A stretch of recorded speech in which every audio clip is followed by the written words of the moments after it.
today's species spotlight is on the caracal, which most people say, what is a caracal? Well, we're going to show you one and talk a little bit about them.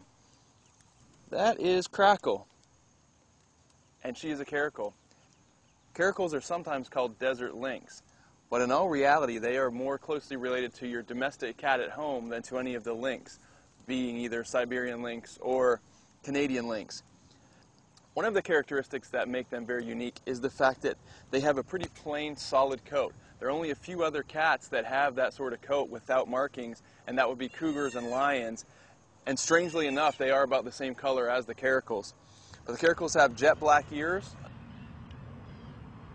The back of their ears are black, and they have long tufts, just like the lynx. So that's probably why a lot of people associated them with the lynx or thought they were related. So caracals are found throughout Africa, and they're actually found through the Middle East and parts of Asia. And strangely enough, geographically, caracals are found in the same areas that you find cheetahs. And cheetahs and caracals were found in actually the same locations. And one of the things about these two species is they were both trained by humans to hunt animals on behalf of the humans. So the caracals were trained to hunt birds, rabbits, small gazelles, and of course the cheetah were trained to hunt bigger prey. Very fascinating that both of these animals were not tamed, but conditioned by humans to hunt animals. And there was actually contests at one time between the caracals to see which one could kill the most birds, the most pigeons in a flock, and the cheetahs, which one could go fastest and bring down the biggest prey. For the most part, the smaller cats, the smaller predators, they eat animals, relative to their size. So they would eat smaller birds or mice. But the caracals actually go after much larger prey.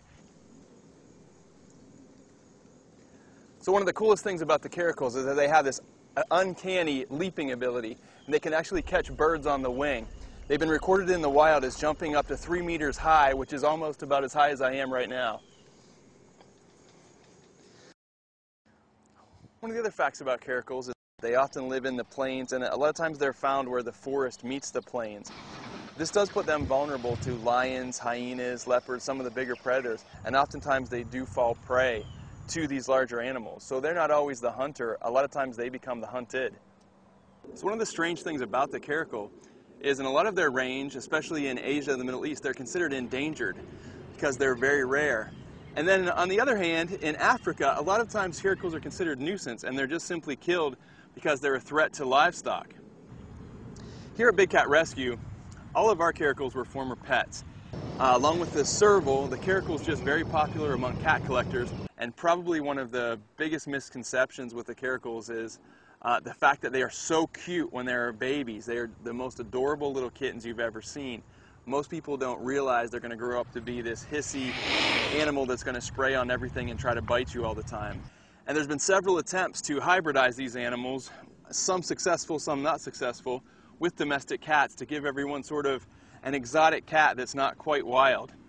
To me, that's a pretty shady thing to do. These are truly wild animals, great hunters out in the wild. They shouldn't be put in cages. They absolutely shouldn't be diluted down with domestic cat DNA. That's not what they were made to be. And here at Big Cat Rescue, of course, our philosophy is these animals belong in the wild. And the only way that we can ever accomplish that is if we preserve enough habitat in the wild.